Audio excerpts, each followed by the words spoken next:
देवघरात काय ठेवू नये. श्री स्वामी समर्थ. देवदोष लागू नये म्हणून हे नियम पाळलेच गेले पाहिजेत, तरच तुमची पूजा सफळ संपूर्ण होते असं मानलं जातं.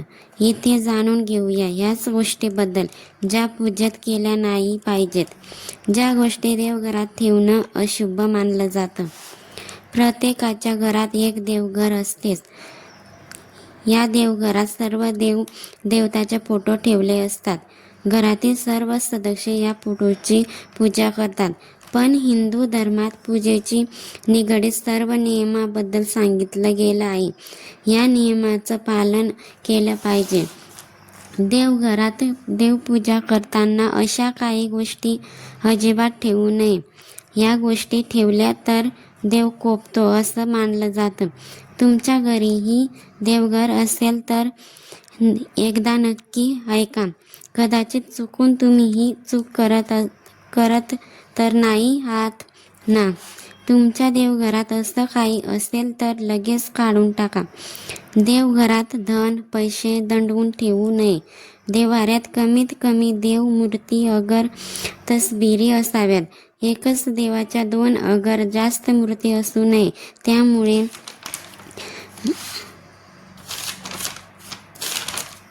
त्यापैकी एकही कार्य करत नाही त्याच देवतेची मूर्ती आणि फोटो चालेल.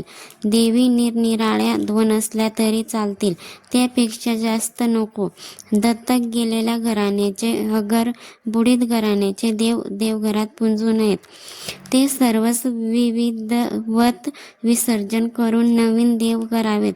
सोन्याचे देव असले तरी विसर्जनच करावेत. नाही तर पूजकाचीही वंशबुडी होईल, अनेक संकटांनी त्रस्त होईल.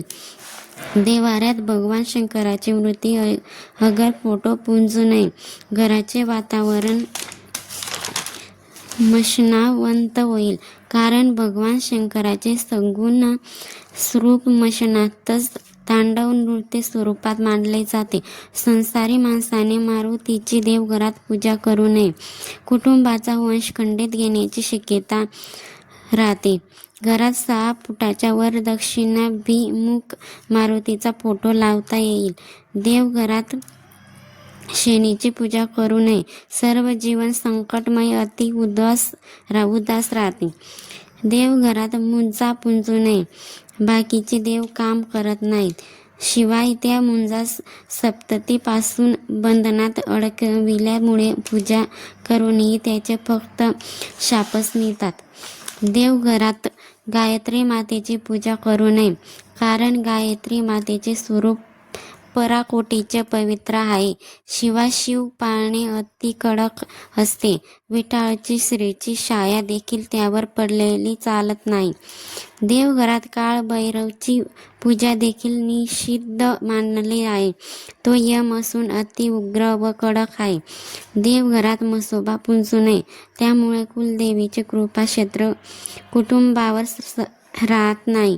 कुटुंब नित्य अनेक संकटांनी पीडित राहते. तसेच देवघरात पीराच्या चिन्हाची पूजा करू नये. इतर हिंदू देवदेवताची कृपा लाभत नाही. गुरु व शिष्य यांची एकाच वेळी पूजा करू नये.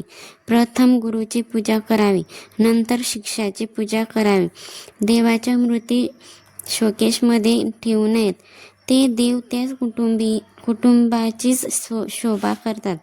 देवघरातील पूजेच्या मूर्त्या 3 इंचापेक्षा कमी असाव्यात.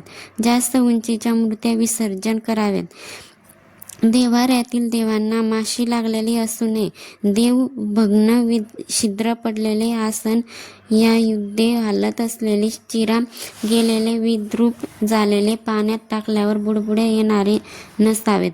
ताबडतोब विसर्जन करून नवीन मूर्ती स्थापन कराव्यात. बक्षीस मिळालेले सापडलेले देव देवघरात पुंजू नये.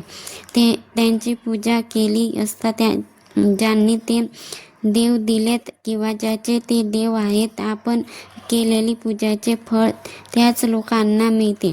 आपली पूजा व्यर्थ ठरते. त्यामुळे बक्षीस मिळालेले देव अथवा हायर म्हणून आलेल्या देवाच्या मूर्ती आपल्या घराच्या देवारामध्ये पुंजू नयेत. आसरा देखील देवघरात पुंजू नयेत. आसराच्या शुक्रवारी विधिवंत विसर्जन प्रवाहात करावे. देवपूजा करताना पूजा करण्याचे तोंड पूर्वेला किंवा पश्चिमेला असावे किंवा देवाचे तोंड पूर्वेला किंवा पश्चिमेला असावे. दक्षिण उत्तर ही दिशा नसावी. देवघर नेहमी ईशान्य कोपऱ्यातच असावे. ईशान्य दिशा हे हलकी समजली जाते.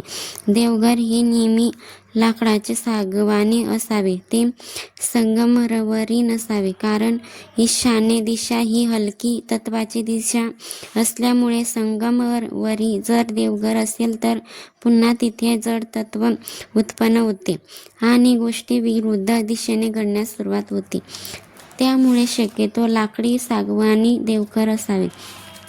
देव्हाऱ्यावर दिवंगत आई वडील वगैरेचे फोटो लावू नयेत. देवावर श्रद्धा असेल तरच देवपूजा करावी. उगीच लोक काय म्हणतील म्हणून देव ठेवू नयेत.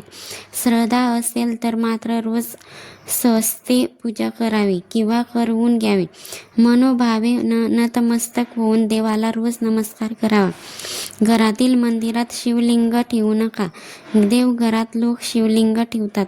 शिवलिंग ठेवण्याचे काही नियम आहेत.